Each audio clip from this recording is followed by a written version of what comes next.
Assalamualaikum warahmatullahi wabarakatuh. Good morning everybody. How are you today? I hope all of you are be healthy always. Anak-anakku, untuk tugas minggu ini kalian masih tentang chapter 7, yaitu tentang folktale, dongeng. Dongeng di dalam chapter 7 ini adalah tentang Sang Kuryang. Dalam cerita ini divided become a 5 paragraph. Paragraph 1 and 2 sudah saya berikan the last week. So this week I will give you the task paragraph 3, paragraph 4 and the last paragraph. Anak-anak silahkan dibuka, open your package book 137 ya, halaman 137 and 138 halaman 137 dan 138. Sudah ketemu? Di dalam paragraf 3, 4 dan 5 ini terdapat jumble sentence, kalimat acak. You have to rearrange the jumble sentence become a good paragraph. Jadi kalimat acak ini kalian susun menjadi paragraf yang benar. Caranya bagaimana? Caranya saya akan membacakan paragraf yang benar, baik paragraf 3, 4 maupun paragraf 5. Sekali lagi, saya akan bacakan susunan kalimat yang benar, baik paragraf 3, 4 maupun paragraf 5. Jadi kalian tinggal mendengarkan apa yang saya baca, kemudian kamu cocokkan, disusun menjadi paragraf yang benar. Nah, setelah tersusun paragraf yang benar, baik 3, 4 maupun 5, silahkan kalimat di dalam paragraf itu kamu terjemahkan ke dalam bahasa Indonesia. Ya, sekali lagi tugas kamu adalah menyusun kalimat acak di dalam paragraf 3, 4, dan 5. Kemudian setelah tersusun menjadi paragraf yang benar, masing-masing kalimatnya itu kalian translate ke dalam bahasa Indonesia.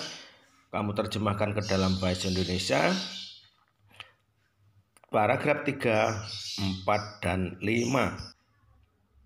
Jawaban ditulis di buku tulis seperti biasa, dipoto, kemudian dikirim ke grup bahasa Inggris kelas kalian masing-masing. Silahkan, tugas ini saya tunggu hari ini sampai besok Minggu pukul 23.59. Saya tunggu. Bagi yang sudah mengumpulkan, saya akan beri nilai yang lumayan bagus. Bagi yang melewati deadline yang sudah ditentukan, maka nilainya pun akan saya pertimbangkan. Selanjutnya silakan didengarkan cerita Sang Kuryang paragraf 3, 4, dan 5. Paragraf 3. One day Sang Kuryang went back to his village. He was big and strong. There he met a beautiful young woman. He fell in love with her at the first sight. He did not know that she was Dayang Sumbi. She could never get older because she was granted eternal youth by the gods. The next paragraph 4. One day he approached Dayang Sumbi to propose her. Dayang Sumbi saw the bad scar on his forehead. She soon realized that he was her own son, Sang Kuryang. She told him the truth again and again, but he would not believe her. She was thinking hard to find a way not to marry him. Then she got an idea. She gave him a task which she thought was impossible for him to do. She asked him to make her a leg and a boot in one night. She did not know Sangkuriang had Janice to help him to do the task. The next paragraph 5. By dawn, both the leg and the boot were almost done. Dayang Sumbi got very worried.